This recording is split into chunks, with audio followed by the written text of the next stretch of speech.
La vie a une façon de basculer en un instant. Une minute, vous avez 32 ans, vous êtes heureusement marié et vous planifiez votre avenir. La suivante, vous êtes une veuve choisissant des options de crémation parce que le corps de votre mari était trop abîmé pour une exposition à cercueil ouvert. C'est ce qui m'est arrivé, à moi, Karen, il y a 6 mois. Mon mari, James, est mort dans un accident de voiture qui m'a laissé noyer dans le chagrin et luttant pour trouver ma place dans cette nouvelle réalité. Les premières semaines ont été un tourbillon d'arrangements funéraires, d'appels téléphoniques, de condoléances et de nuits blanches. Si mes parents n'étaient pas intervenus pour s'occuper de la plupart des détails des funérailles, je ne suis pas sûre de comment j'y serais arrivée. Karen, ma chérie, nous avons tout arrangé avec le salon funéraire, avait dit maman, la voix plus douce que je ne l'avais jamais entendue. Concentre-toi juste sur toi pour l'instant. Le groupe de soutien pour les personnes ayant perdu un être cher est devenu ma bouée de sauvetage. Chaque mardi soir, je m'asseyais en cercle avec d'autres qui comprenaient la douleur creuse dans ma poitrine. Certains jours sont plus difficiles que d'autres, ai-je partagé lors d'une séance, ma voix à peine un murmure. Parfois, je me réveille et pendant une fraction de seconde, j'oublie qu'il est parti. Maria, une autre membre du groupe qui avait perdu son mari il y a 2 ans, s'est approchée et a serré ma main. C'est normal, ma chérie, a-t-elle dit. Le deuil vient par vagues. Au fil des mois, j'ai commencé à m'occuper des questions pratiques. James m'avait laissé dans une bonne situation, notre maison en banlieue, un appartement en centre-ville et un compte en banque substantiel. J'aurais pu quitter mon travail dans l'agence de marketing, mais l'idée de rester assise seule toute la journée dans notre maison vide me donnait la chair de poule. Au lieu de ça, je suis passée à temps partiel, travaillant juste assez pour garder mon esprit occupé. Le changement le plus surprenant est survenu dans ma relation avec mes parents.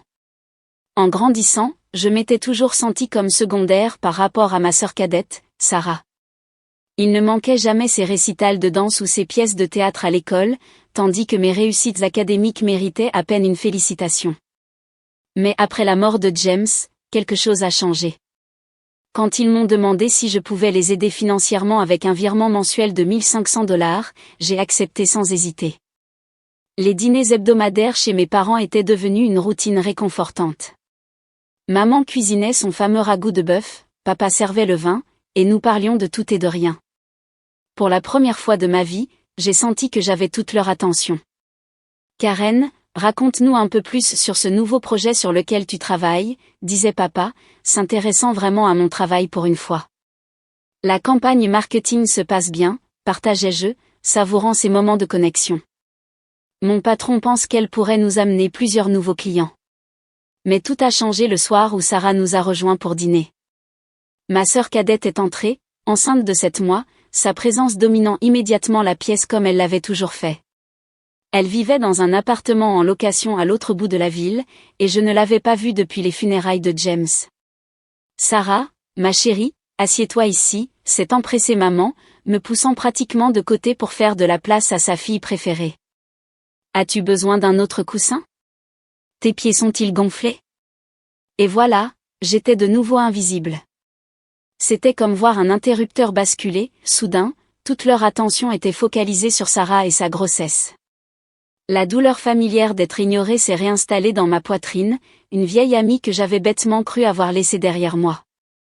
Alors, qui est le père? Ai-je demandé pendant le dîner, en essayant de me joindre à la conversation. Tu lui as parlé du bébé? Le visage de Sarah s'est assombri. Ça me regarde, a-t-elle répliqué sèchement, poussant les petits pois dans son assiette. Je n'ai pas besoin de partager chaque détail de ma vie personnelle. Maman a immédiatement pris sa défense. Karen, ne sois pas indiscrète. Ta sœur n'a de compte à rendre à personne. Je n'ai pas pu m'empêcher de noter à quel point cette réponse était différente de celle que j'avais eue lorsque je suivais des traitements de fertilité. À l'époque, il n'avait eu aucun problème à exiger des nouvelles et à offrir des conseils non sollicités sur ma vie personnelle. Mais comment comptes-tu t'en sortir seule? Ai-je insisté lors d'un autre dîner, la regardant se servir une deuxième portion dans son assiette. Les bébés coûtent cher. Sarah a fait un geste dédaigneux de la main, ce sourire narquois familier jouant sur ses lèvres. Ne t'inquiète pas pour mon bébé. Nous n'aurons besoin de rien de personne. J'ai tout prévu. J'aurais dû prêter plus d'attention à ce sourire mystérieux, mais je l'avais vu trop de fois auparavant. Sarah était toujours en train de concocter des plans pour devenir riche rapidement qui ne fonctionnaient jamais, l'entreprise de smoothie bio qui a duré 2 semaines, la certification de coach de vie qu'elle n'a jamais terminée, l'investissement en crypto-monnaie qui lui a fait perdre 3 mois de loyer. Fais-moi confiance, a-t-elle dit, caressant son ventre avec un air de confiance qui aurait dû déclencher des alarmes. Cette fois, tout va se passer exactement comme prévu. Papa lui a souri, rayonnant comme si elle venait d'annoncer un remède contre le cancer. Ça, c'est ma fille. Toujours à retomber sur ses pieds. J'ai pris une autre bouchée de ragoût, essayant d'avaler le sentiment familier d'être la seconde meilleure. Certaines choses ne changent jamais, pensais-je, en regardant mes parents suspendus à chaque parole de Sarah. L'appel de Sarah est arrivé un mardi matin. J'étais à mon bureau en train de vérifier des rapports de marketing quand mon téléphone s'est allumé avec son nom. J'ai failli le laisser aller à la messagerie vocale. Nos conversations étaient généralement brèves et gênantes, mais quelque chose m'a poussé à répondre. Karen. Sa voix avait cette douceur mielleuse qu'elle n'utilisait que lorsqu'elle voulait quelque chose. Je fais ma baby shower le week-end prochain chez maman et papa. J'adorerais que tu puisses venir. L'invitation m'a prise au dépourvu. La dernière vraie conversation que nous avions eue était aux funérailles de James, et même là, elle semblait distraite et mal à l'aise. Tu es sûre, ai-je demandé, incapable de cacher ma surprise. Je pouvais compter sur les doigts d'une main les fois où Sarah m'avait volontairement incluse dans quelque chose. Bien sûr, a-t-elle ri, le son étrangement forcé. Tu es ma seule sœur. Ce ne serait pas pareil sans toi. En plus, j'ai prévu quelque chose de spécial. Quelque chose dans son ton m'a noué l'estomac, mais j'ai chassé ce sentiment. J'y serai, ai-je promis, énumérant déjà mentalement des idées de cadeaux possibles. Peut-être que c'était sa façon d'essayer de combler le fossé entre nous. Le samedi suivant, je suis arrivée chez mes parents avec 2 paquets soigneusement emballés, un babyphone haut de gamme et une couverture faite à la main. Malgré nos différends, c'était mon futur neveu ou ma future nièce. L'endroit semblait avoir subi une explosion de couleurs pastel, des ballons roses et bleus partout, des serpentins suspendus à chaque surface et un imposant gâteau de couche en guise de pièce maîtresse. C'était typique de Sarah de transformer cela en un événement. Elle avait invité ce qui semblait être la moitié de la ville. Tante Margaret était là avec ses filles, les amis du club de bridge de maman occupaient le canapé, et les anciennes camarades d'université de Sarah se regroupaient autour du bol de punch, riant d'un souvenir commun. C'est l'heure des jeux, a annoncé Sarah, se frayant un chemin à travers la foule dans une robe de maternité vaporeuse qui coûtait probablement plus cher que mon loyer mensuel. Elle était radieuse, mais il y avait quelque chose de prédateur dans son sourire qui m'a mise mal à l'aise. Ses yeux n'arrêtaient pas de croiser les miens à travers la pièce, soutenant mon regard un instant de trop. Nous avons joué à tous les jeux traditionnels de baby shower, mesuré le ventre de Sarah avec une ficelle, deviné la date de naissance du bébé, et cet horrible jeu de la barre chocolatée fondue dans une couche. J'ai gagné le concours de mesure du ventre, ce qui a semblé irriter Sarah plus que de raison. Pendant tout ce temps, elle continuait de me lancer ses regards étranges, comme si elle attendait quelque chose. Après l'ouverture des cadeaux, où Sarah s'est extasiée sur chaque body et gadget pour bébé avec un enthousiasme théâtral, elle est arrivée à mes présents. Elle a tenu la couverture, passant ses doigts sur le motif complexe. Puis, elle a fait teinter son verre pour attirer l'attention. La pièce est devenue silencieuse, et mon cœur a commencé à battre rapidement sans raison apparente.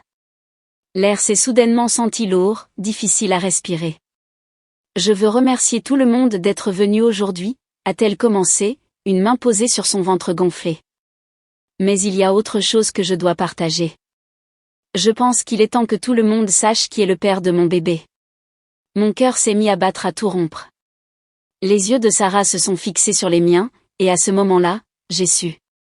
J'ai su avant même que les mots ne sortent de sa bouche, mais cela n'a pas diminué le choc. Le père, dit-elle, sa voix résonnant dans la pièce soudainement silencieuse, c'est James Wilson. Le défunt mari de Karen. Le monde a basculé. À travers le bourdonnement dans mes oreilles, je pouvais entendre les halètements et les murmures des invités. La main de tante Margaret s'est envolée vers sa bouche. Les amis d'université de Sarah se sont serrés les unes contre les autres, chuchotant frénétiquement. Mais ce qui m'a le plus frappé, c'est le manque de surprise sur les visages de mes parents. Ils avaient su depuis le début. Avant que je puisse traiter ce qui se passait, Sarah parlait déjà à nouveau, sa voix suintant de satisfaction alors qu'elle se tournait pour me faire face directement. Comme le bébé de James est son seul héritier, j'ai droit à la moitié de tout ce qu'il t'a laissé, Karen. La maison, l'appartement, l'argent. Mon fils mérite l'héritage de son père. La pièce tournait. Je me suis agrippée au dossier d'une chaise pour me stabiliser. Mais alors maman et papa se sont avancés, flanquant Sarah comme des gardes du corps. Karen, a dit papa, utilisant son ton sévère et professionnel. Tu dois faire ce qui est juste ici. Ton neveu mérite l'héritage de son père. J'ai retrouvé ma voix, bien qu'elle soit sortie comme un murmure rauque. Tu mens. Vous mentez tous. James n'aurait jamais. Ah non. Le sourire de Sarah est devenu cruel alors qu'elle sortait son téléphone. Alors comment expliques-tu ça?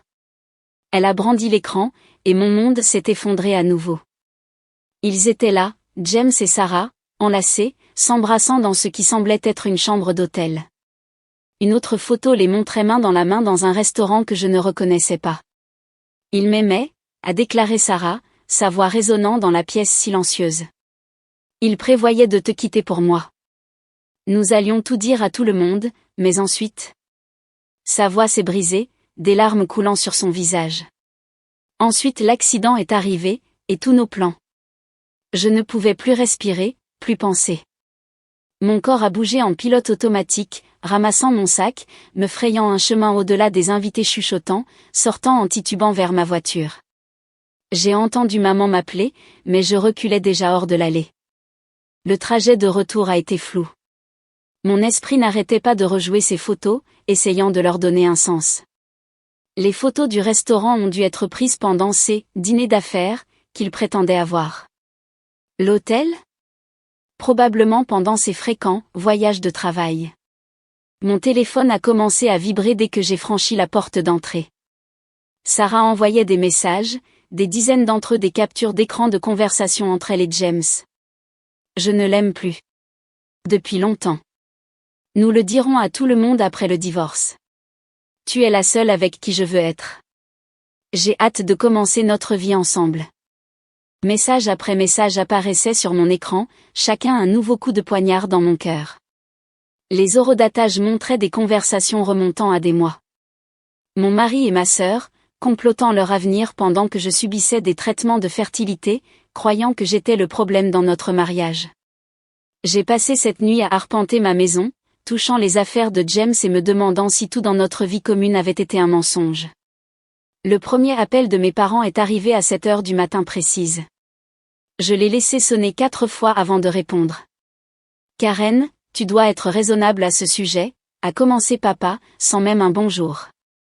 Plus tôt tu accepteras de diviser l'héritage, plus ce sera facile pour tout le monde. L'arrogance désinvolte de sa voix a fait bouillir mon sang. Plus facile pour qui? Pour Sarah? Pour vous? Pour nous tous, est intervenue maman. Elle était sur haut-parleur. Tu ne veux pas que ça devienne moche, chérie. Quand? Le mot est sorti à peine comme un murmure. Quand avez-vous su pour eux? Il y a eu une pause, le genre d'hésitation qui vous dit tout ce que vous avez besoin de savoir avant même qu'un mot ne soit prononcé. Nous le savions depuis un certain temps, a finalement admis maman. James s'est confié à nous, environ 6 mois avant, eh bien, avant l'accident. La chronologie m'a frappé comme un coup physique. 6 mois. Ils le savaient depuis 6 mois et m'ont quand même laissé pleurer sur leurs épaules à ses funérailles, ont quand même accepté mon argent chaque mois en sachant ce que lui et Sarah avaient fait. Traître, le mot était froid et final sur ma langue. Vous tous. J'ai raccroché et bloqué leur numéro.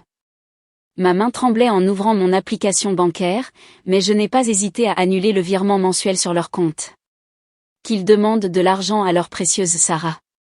2 semaines se sont écoulées dans un brouillard d'appels manqués et de SMS ignorés. Puis est arrivé l'email de Sarah, elle me poursuivrait en justice si je ne renonçais pas, volontairement, à la moitié de tout. Le mot « volontairement » n'avait jamais autant ressemblé à une malédiction. Je ne pouvais pas supporter de répondre, je ne pouvais pas supporter de penser à la trahison de James, au nombre de personnes qui devaient savoir, qui devaient les avoir vus ensemble pendant que je restais dans l'ignorance. Les chuchotements au travail sont devenus insupportables, regards de pitié de certains collègues, sourires mal dissimulés d'autres. Tom, mon patron et l'un des rares vrais amis qui me restaient, m'a appelé dans son bureau après que je me sois effondré au milieu d'une réunion avec un client. « Prends du temps pour toi », a-t-il dit gentiment. « Payé ou non, ce qui t'arrange. Ton poste sera là quand tu seras prête à revenir. » J'ai hoché la tête avec reconnaissance et j'ai rassemblé mes affaires de mon bureau ce jour-là. Les semaines suivantes se sont confondues alors que je devenais une ermite dans ma propre maison. Je me faisais livrer mes courses, j'ignorais la sonnette quand elle sonnait, et je passais des heures à regarder de vieilles photos, essayant de repérer les signes que j'avais dû manquer. Chaque souvenir ressemblait maintenant une moquerie, chaque moment de notre mariage entaché par la connaissance qu'il avait mené une double vie avec ma propre sœur. La nouvelle est tombée via Facebook. Sarah avait donné naissance à un petit garçon. La photo la montrait radieuse sur un lit d'hôpital, nos parents planant fièrement au-dessus de leur nouveau petit-fils. Le bébé était emmailloté dans la couverture de couleur crème que j'avais tricotée pour la baby shower, ce qui m'a semblé être une provocation délibérée. J'ai fermé l'application avant de pouvoir lire les commentaires, mais pas avant de remarquer qu'elle l'avait appelé James Jr. Une semaine plus tard, l'assignation en justice est arrivée dans une épaisse enveloppe Kraft. Mes mains tremblaient en l'ouvrant, sachant déjà ce que je trouverais à l'intérieur. Sarah me poursuivait pour la moitié de tout ce que James m'avait laissé, revendiquant le droit de son fils à l'héritage de son père. Le langage juridique était froid et précis, exposant ses demandes en noir et blanc. Elle voulait la maison, la moitié de l'argent et la propriété partielle de l'appartement du centre-ville. J'ai passé 3 jours à chercher des avocats avant de me décider pour Richard Martinez, qui était fortement recommandé pour les affaires de succession complexes. Mademoiselle Wilson, dit-il, parcourant les papiers sur son bureau, son expression soigneusement neutre. Je dois être honnête avec vous. Votre sœur a des preuves convaincantes d'une relation à long terme avec votre défunt mari, SMS, photos, déclarations de témoins, y compris vos propres parents. Il fit une pause, ajustant ses lunettes à monture métallique. Dans des cas de succession comme celui-ci, la preuve d'une relation intime combinée à un enfant biologique, eh bien, les tribunaux ont tendance à être compréhensifs. J'étais encore en train de digérer cette nouvelle dévastatrice lorsque mon téléphone a sonné ce soir-là. Numéro inconnu.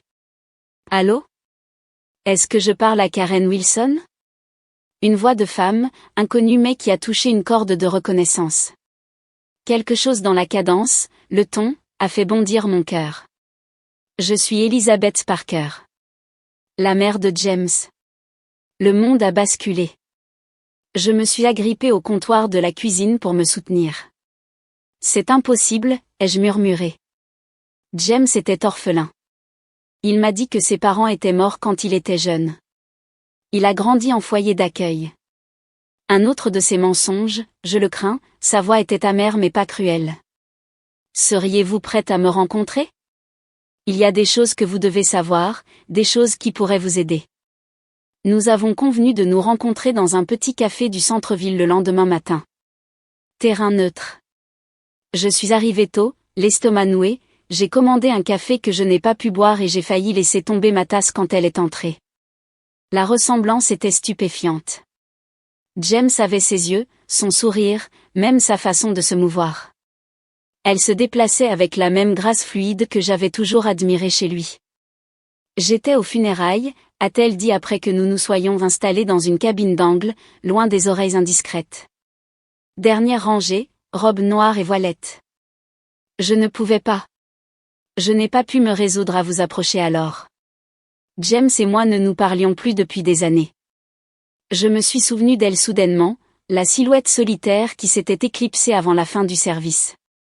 J'avais été trop perdu dans mon propre chagrin pour me demander qui elle était, mais maintenant le souvenir se cristallisait avec une clarté parfaite, la femme élégante en noir, à l'écart des autres personnes en deuil, son visage caché derrière une voilette sombre. « Pourquoi vous montrez-vous maintenant ?» ai-je demandé, essayant de garder la méfiance hors de ma voix. Après toutes les récentes révélations sur James, il m'était difficile de faire confiance à quoi que ce soit ou à quiconque lié à lui.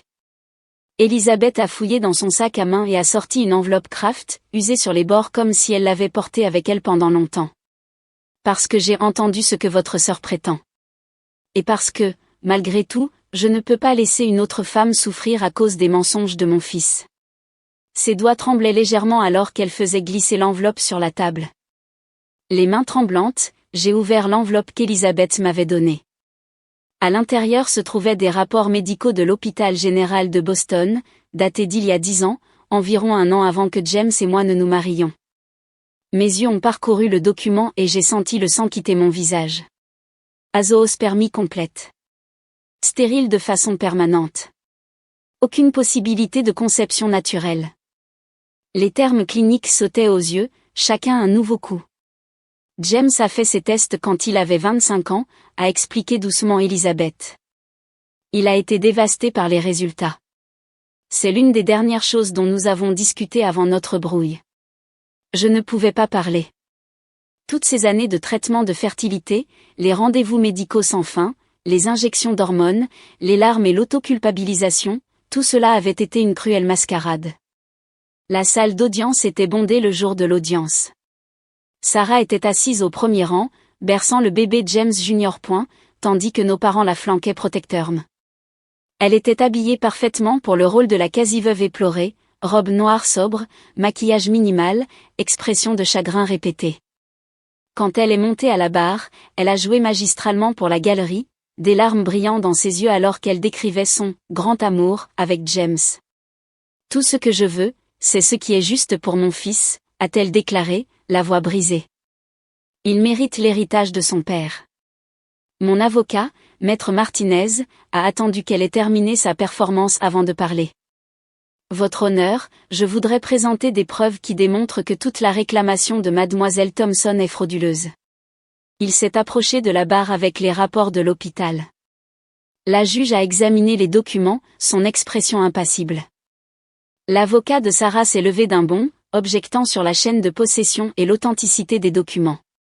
Le sang-froid de Sarah s'est fissuré. Ces documents sont des faux, a-t-elle crié, serrant le bébé plus fort. Elle les a falsifiés pour voler l'héritage de mon bébé. Votre honneur, a poursuivi calmement Maître Martinez, étant donné ces rapports médicaux montrant que M. Wilson était stérile, nous demandons un test ADN pour établir la paternité. Le sourire de Sarah était triomphant. C'est impossible. James était orphelin et son corps a été incinéré. Il n'y a personne avec qui comparer. En fait, a dit Maître Martinez, en faisant un geste vers la salle, je voudrais présenter Elisabeth Parker, la mère biologique de James Wilson. Elisabeth s'est levée et un murmure a parcouru la salle d'audience. Même de là où j'étais assise, j'ai pu voir le visage de Sarah devenir livide. Je suis prête à me soumettre à un test ADN, a annoncé clairement Elisabeth, pour déterminer si cet enfant est mon petit-fils. La juge a acquiescé. Le test ADN est ordonné. Nous nous réunirons à nouveau lorsque les résultats seront disponibles. Sarah a légèrement vacillé sur son siège, toute couleur ayant disparu de son visage. Notre mère s'est précipitée pour la soutenir, me lançant un regard venimeux. Mais pour la première fois depuis le début de ce cauchemar, j'ai ressenti de l'espoir. La salle d'audience était silencieuse tandis que la juge ouvrait l'enveloppe contenant les résultats du test ADN. Sarah était assise raidement sur sa chaise, le bébé dormant paisiblement dans ses bras, inconscient du drame qui se déroulait autour de lui. Les résultats montrent de manière concluante, a annoncé la juge, sa voix claire et ferme, qu'il n'y a aucune relation génétique entre le mineur et Madame Elisabeth Parker. Par conséquent, on peut conclure que James Wilson n'était pas le père de cet enfant. Un halètement collectif a rempli la salle. Le visage de Sarah s'est décomposé alors qu'elle commençait à sangloter, le mascara coulant sur ses joues. Mademoiselle Thompson, la voix de la juge était devenue sévère, auriez-vous l'amabilité d'expliquer pourquoi vous avez perpétré cette fraude devant le tribunal? Sarah serra le bébé plus fort, sa voix à peine un murmure. Je voyais plusieurs hommes à ce moment-là. Quand James est mort et a été incinéré, j'ai pensé, personne ne le saurait jamais. Il avait de l'argent, et j'avais besoin d'eux. Alors vous avez essayé d'escroquer votre propre sœur, la désapprobation de la juge était palpable. Avez-vous utilisé vos parents comme complices involontaires dans ce complot? Je voulais juste la sécurité pour mon bébé, gémit Sarah, mais sa performance avait perdu son pouvoir. Même nos parents semblaient stupéfaits, réalisant enfin l'étendue de sa tromperie. Le jugement de la juge fut rapide et sans équivoque. Ce tribunal se prononce en faveur de la défenderesse, Karen Wilson. Toutes les prétentions de mademoiselle Sarah Thompson sur la succession de monsieur Wilson sont rejetées avec préjudice. Mademoiselle Thompson, vous avez de la chance que madame Wilson n'ait pas porté plainte au pénal pour tentative de fraude. À l'extérieur du palais de justice, mes parents m'ont approché. Maman pleurait, papa semblait plus vieux que je ne l'avais jamais vu. Karen, ma chérie, maman a essayé de prendre ma main. Nous n'avions aucune idée que Sarah mentait. Nous pouvons arranger ça. Nous avons du mal depuis que tu as arrêté les virements mensuels. J'ai levé la main. Non. Simplement non. J'ai sorti mon téléphone, j'ai bloqué leur numéro sur le champ et je suis partie sans un regard en arrière. Elisabeth attendait près de ma voiture. Ça va, a-t-elle demandé doucement. Je me suis surprise à rire. Vous savez quoi? Je crois que oui. Ou que je vais l'être. J'ai pris une profonde inspiration. J'ai réfléchi, cet appartement en centre-ville que James m'a laissé, je ne l'ai jamais vraiment aimé. Trop de souvenirs. Mais peut-être qu'il vous plairait? Ses yeux se sont écarquillés. Karen, non. Je ne pourrai jamais. S'il vous plaît, ai-je insisté. Vous m'avez rendu ma vie avec ces rapports médicaux. Laissez-moi vous donner quelque chose en retour. Quand je lui ai remis les clés une semaine plus tard, elle a fondu en larmes. Je n'ai jamais pensé que j'aurais une fille, a-t-elle murmuré en me serrant dans ses bras.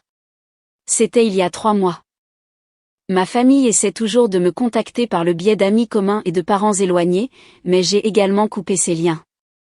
Sarah a envoyé une lettre affirmant qu'elle a changé, qu'elle est désolée, qu'elle a besoin d'aide avec le bébé. Je l'ai jeté sans l'ouvrir.